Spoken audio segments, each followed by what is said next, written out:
नमस्कार। आज के इस अंक में हम लोग बात करेंगे नदी के द्वारा बनाने वाले एक ऐसी प्रणाली की जिसको हम लोग अपवाह प्रणाली के नाम से जानते हैं। अब हम लोग देखें कि अपवाह प्रणाली बनता कैसे है और होता क्या है। अपवाह प्रणाली नदी और उसके सहायक नदियों के द्वारा बनाने वाली एक ऐसी आकार है, कह सकते हैं एक आकृति है, एक स्वरूप है जिसको कि नदी अपने सहायक नदियों के साथ उद्गम से लेके मुहाने तक के बीच में बनाती है।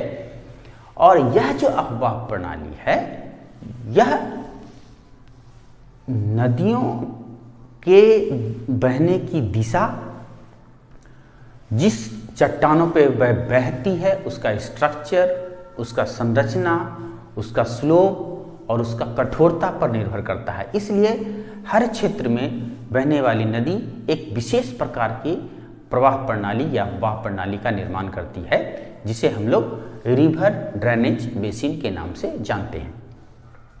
सबसे कॉमन या सबसे साधारण रूप से पाए जाने वाले जो प्रवाह प्रणाली है उसको हम लोग कहते हैं जालीनुमा प्रवाह प्रणाली है। जालीनुमा प्रवाह प्रणाली वैसे क्षेत्रों में बनता है जहां पर कि कठोर एवं मुलायम चट्टानों का विन्यास पाया जाता है।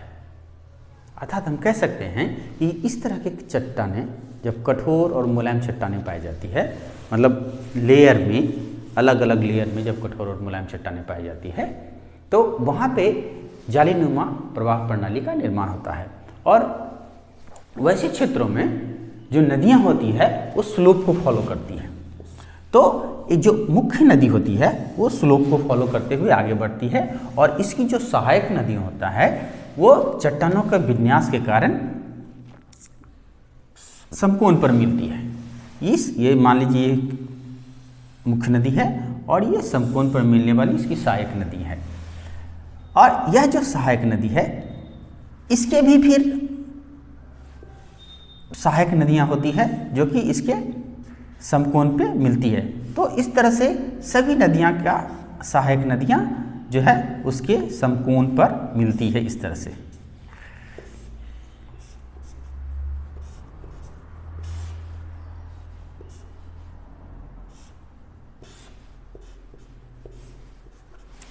तरह से देखते हैं हम लोग एक जाली का संरचना का निर्माण हो रहा है। तो और इसके कारण क्या होता है कि नदियां को अलग अलग नाम से भी हम लोग जानते हैं। जो नदी सबसे मुख्य होती है इस तरह के संरचना, इस तरह का प्रवाह प्रणाली में, मतलब जालीदार प्रवाह प्रणाली में जो नदियां सबसे मुख्य होती है उसको हम लोग कॉन्सिक्वेंट रिवर कहते हैं। कॉन्सिक्वेंट रिवर कहते हैं। और ये जो कॉन्सिक्वेंट रिवर है यह स्लोप को फॉलो करती है। ये ध्यान रखने वाली बात है, ये स्लोप को फॉलो करती है। और इसका जो प्रथम सहायक नदी होता है इस कॉन्सिक्वेंट रिवर की, मतलब ये यदि ए नंबर का कॉन्सिक्वेंट रिवर है तो इसकी जो प्रथम सहायक होती है, यदि ये नदी या फिर ये नदी ना, ये नदी, इसको हम लोग सबसिक्वेंट रिवर कहते हैं। सबसिक्वेंट रिवर कहते हैं, ठीक है। तो यह जो कॉन्सिक्वेंट रिवर का ये जो प्रथम सहायक नदी है यह कॉन्सिक्वेंट रिवर के समकोण पर मिलती है। तो यह हुआ कॉन्सिक्वेंट रिवर, यह हुआ सबसिक्वेंट रिवर। और यह जो सबसिक्वेंट रिवर है वो स्ट्राइक को फॉलो करती है। तो ध्यान में रखने वाला बात क्या है, ट्रेलिस पैटर्न में कॉन्सिक्वेंट नदी स्लोप को फॉलो करती है या फिर डीप को फॉलो करती है, कह सकते हैं डीप को फॉलो करती है। और कॉन्सिक्वेंट नदी जो है स्ट्राइक को फॉलो करती है। और इस कॉन्सिक्वेंट नदी के फिर दो सहायक नदी होगी जो कि बाएं और दाहिने से मिलेगी सबसिक्वेंट रिवर पर। तो दाहिने से जो नदी मिलती है वह नदी मुख्य नदी के समानांतर होती है और उसी के दिशा में चलती है, इसलिए इसको बोलते हैं रेसिक्वेंट रिवर, कहते हैं रेसिक्वेंट रिवर। इसको हम लोग सी मान लेते हैं। और जो सहायक नदी कॉन्सिक्वेंट नदी के अपोजिट डायरेक्शन में चलती है और सब्सिक्वेंट नदी पे मिलती है, उसको हम लोग ऑब्सिक्वेंट रिवर कहते हैं। तो ये कह सकते हैं हम लोग कि ट्रेलिस पैटर्न जो है कॉन्सिक्वेंट, सब्सिक्वेंट, ऑब्सिक्वेंट और रेसिक्वेंट नदियों का एक ऐसा समूह है, एक ऐसा विन्यास है जिसका जो प्रतिरूप होता है वह जालीनुमा होता है। इसलिए इस तरह के पैटर्न को हम लोग जालीदार पैटर्न या फिर जालीनुमा ट्रेलिस पैटर्न कहते हैं। यह जो पैटर्न है यह मुख्य रूप से एप्लेशियन के क्षेत्रों में देखने को मिलता है। चलिए, इसी से मिलता जुलता है आयताकार पैटर्न, लेकिन आयताकार पैटर्न और जालीदार पैटर्न में थोड़ा सा अंतर क्या है कि आयताकार पैटर्न नदी पैटर्न का जो नदी प्रणाली का जो निर्माण होता है वह कठोर एवं मुलायम चट्टानों के विन्यास पे नहीं होकर के समकोणिक आयताकार भ्रंश और दरार पे होता है। ध्यान रखने वाली बात है, समकोणिक आयताकार भ्रंश और दरार, मतलब वैसे क्षेत्रों में जहाँ पे कि चट्टाने में क्रैक्स हो और वह क्रैक्स क्या हो, समकोणिक हो, मतलब इस तरह से क्रैक हो, तो उस क्षेत्रों में हम लोग जो प्रवाह प्रणाली देखने को मिलता है वो होता है आयताकार प्रवाह प्रणाली। और इस तरह के प्रवाह प्रणाली हम लोग मुख्य रूप से नॉर्वे और पलामू के क्षेत्रों में, झारखंड के पलामू के क्षेत्रों में देखा जाता है। और इसमें भी क्या होता है, नदी एक दूसरे के मुख्य नदी से जो सहायक नदी होती है वो समकोण पर ही मिलती है।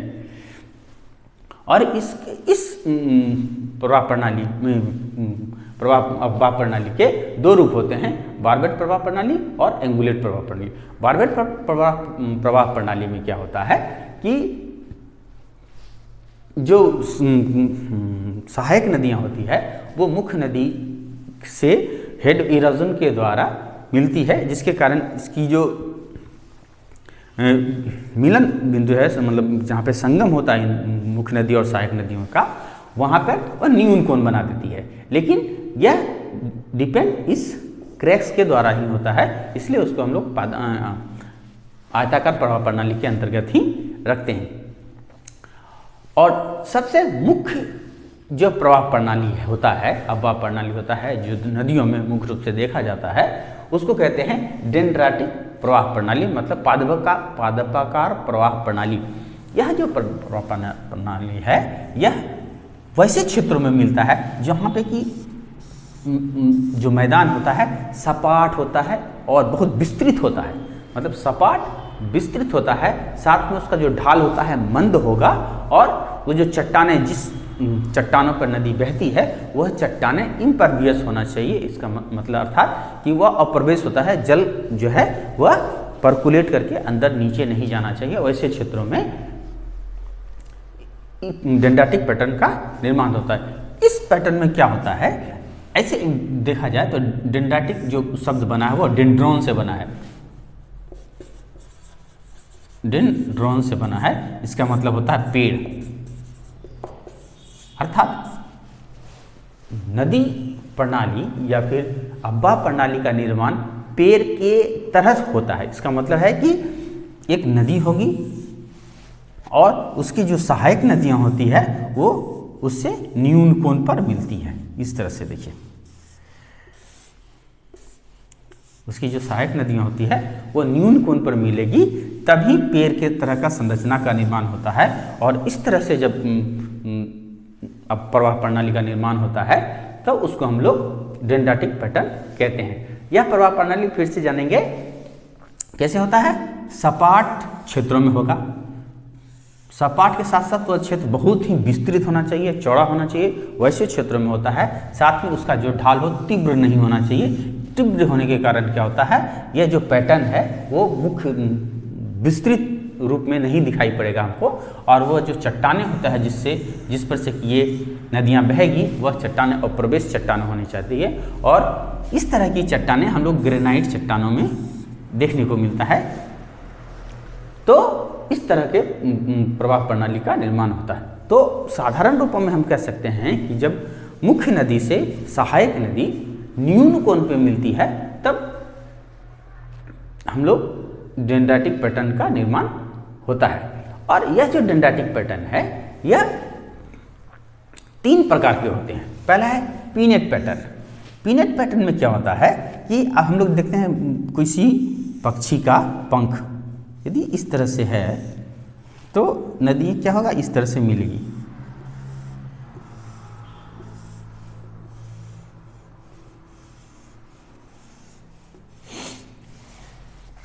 कह सकते हैं कि जब मुख्य नदी से सहायक नदी इस रूप में मतलब इस रूप में मिलता है, मतलब इस तरह से मिलता है कि देखने से वह पक्षी के पंख के तरह समान दिखाई पड़ता है, तब उसको हम लोग पीनेट पैटर्न कहते हैं। दूसरा है सब पैरेलल रिवर। जब सहायक नदी मुख्य नदी से इस तरह से मिलती है कि सहायक नदी इतनी छोटी होती है कि मिलती तो है न्यून कोण पे, लेकिन वो दिखने में पैरेलल मतलब मुख्य नदी के समानांतर दिखाई पड़ती है। इसलिए इसको हम लोग सब पैरेलल रिवर पैटर्न या फिर आप सब पैरेलल रिवर ड्रेनेज पैटर्न के नाम से जानते हैं। और तीसरा होता है एनास्टैटिक पैटर्न। एनास्टैटिक पैटर्न क्या होता है, जब नदियाँ यही डेंड्राइटिक पैटर्न जब अंतिम अवस्था में रहती है तो नदी अपने लोड के कारण 2 भाग में बढ़ती है और नदी इस तरह से विखंडित होकर इस तरह से अलग अलग हो जाती है, जिसके कारण कि छोटी नदियां जब उससे मिलती है तो पता नहीं चलता है कि वह नदी किस में मिल रही है और कहाँ से निकल रही है। तब उस तरह के पैटर्न को हम लोग एनास्टैटिक पैटर्न कहते हैं। जब कह सकते हैं नदी जब गुम्फित अवस्था में चली जाती है तब उसको हम लोग एनास्टैटिक पैटर्न के नाम से जानते हैं। यह हुआ। और यह जो डेंड्राइटिक पैटर्न है यह मुख्य रूप से भारत के मैदानी भागों में देखने के लिए मिलता है हम लोग को। और भारत की अधिकांश नदियाँ जैसे गंगा और उसकी सहायक नदियों के द्वारा मतलब गोदावरी नदी बेसिन या कावेरी नदी बेसिन डेंड्राइटिक पैटर्न का रूप में बनती है। इन तीनों मुख्य नदी प्रणाली के अलावा कुछ ऐसी नदी प्रणालियां हैं जो कि देखने को विश्व में हम लोग मिलता है। उसमें से पहला है antecedent drainage pattern.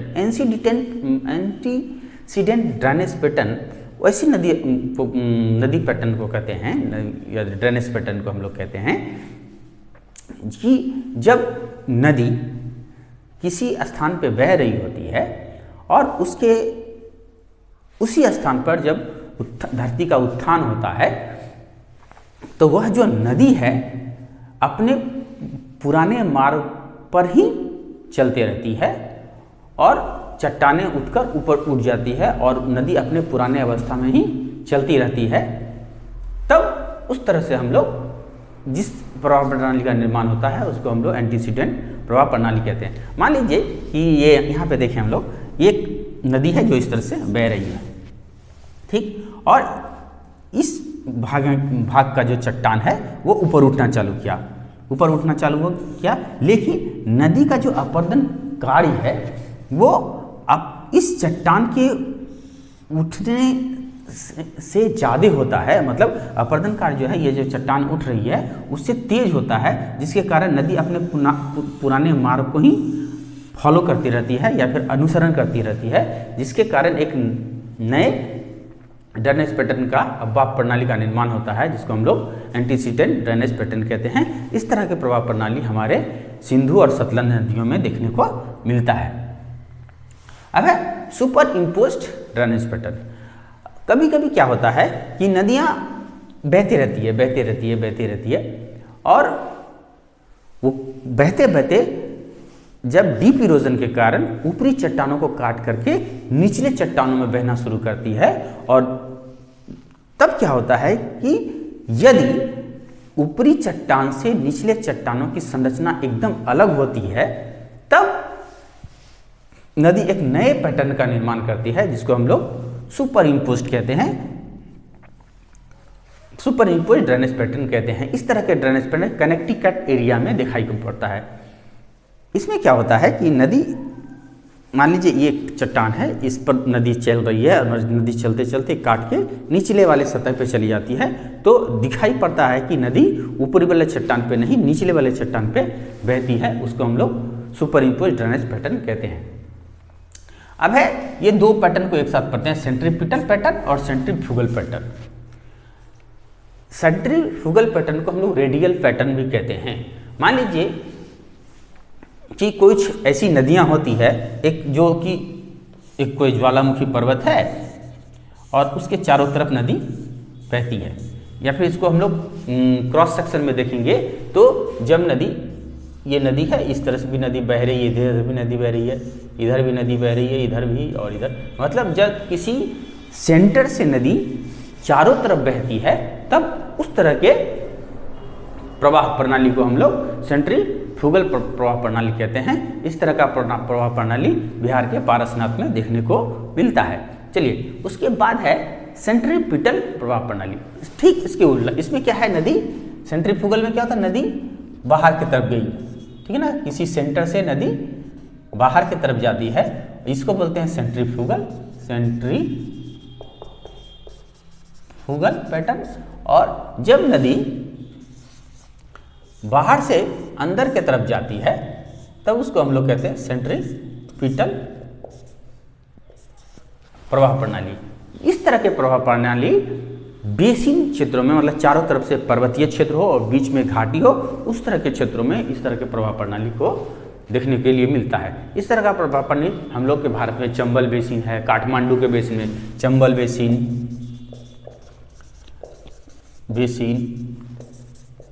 Kathmandu basin,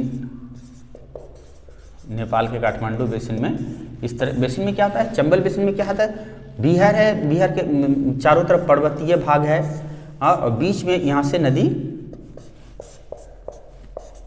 इस तरह से नदी बहती है, सेंटर की तरफ नदी जाती है। उस तरह के जब इस तरह से नदियाँ बहती है तब उसको हम लोग सेंट्रीपिटल ड्रेनेज पैटर्न के नाम से जानते हैं। अगला है annular drainage pattern. Annular drainage pattern, नदी जब किसी पर्वतीय क्षेत्रों को काट के तहस नहस कर देती है तब उस क्षेत्रों में क्या होता है, जो नदी है वो इस तरह से नदी घूमती है, मतलब रिंग के तरह, मतलब अंगूठी के रिंग के तरह नदी चलती है और नदी इस तरह से चल के फिर से मुख्य नदी में मिलती है, इस तरह से चलती है फिर मुख्य नदी में मिलती है, इस तरह से मुख्य नदी में मिलती है। इस तरह से जब नदी एंगुलर वे में, मुख्य नदी की जो सहायक नदियाँ होता है, एंगुलर वे में, रिंग वे में चलकर जब सहायक मुख्य नदी से मिलती है तब उस तरह के ड्रेनेज पैटर्न को हम लोग एनुलर ड्रेनेज पैटर्न के नाम से जानते हैं। ठीक है, इस तरह की जो एनुलर ड्रेनेज पैटर्न है, इस तरह के ड्रेनेज पैटर्न ब्लैक हिल और बिहार के मुंगेर के मनिहारी क्षेत्रों में मिलती है। चलिए आगे चलते हैं हम लोग, और अगला है इनडिटरमिनेट ड्रेनेज पैटर्न। वाइस कभी कभी नदियाँ इस तरह के क्षेत्रों में चली जाती है कि बहुत सारे झील हो और नदियाँ एक झील से निकल के दूसरे झील से निकल के तीसरे झील, और इस तरह के एक विन्यास का निर्माण करता है जिसमें यह पता ही नहीं चलता है कि नदी का उद्गम किस क्षेत्र से हो रहा है और नदी का मुहाना किस क्षेत्र में, मतलब नदी एक दूसरे से इस तरह से उलझ जाती है जिसके कारण उसका उद्गम और मुहाना का पता करना मुश्किल हो जाता है। तब उस तरह के पैटर्न को हम लोग इनडिटरमिनेट ड्रेनेज पैटर्न कहते हैं। यह खास करके फिनलैंड के क्षेत्रों में देखा जाता है। अगला है इंटरमिटेंट ड्रेनेज पैटर्न। यह उन क्षेत्रों में पाया जाता है जहाँ पे कि रेगिस्तानी क्षेत्र है और नदियाँ अपने उद्गम से निकल के कुछ पर्वतीय पथरीली क्षेत्रों में दिखाई पड़ती है और रेगिस्तानी भागों में जाके विलीन हो जाती है। इस तरह के ड्रेनेज पैटर्न को हम लोग इंटरमिटेंट ड्रेनेज पैटर्न के नाम से जानते हैं। और लास्ट में है अंडरग्राउंड ड्रेनेज पैटर्न। तो यह वैसे क्षेत्रों में देखने के लिए मिलता है जहाँ जो कि चूना प्रदेश है और उस क्षेत्रों में नदी चूना के साथ घुल करके धरती के नीचे चली जाती है और वहाँ पर अपनी प्रणाली प्रवाह को जारी रखती है, उस तरह के प्रवाह प्रणाली को हम लोग अंडरग्राउंड ड्रेनेज पैटर्न के नाम से जानते हैं।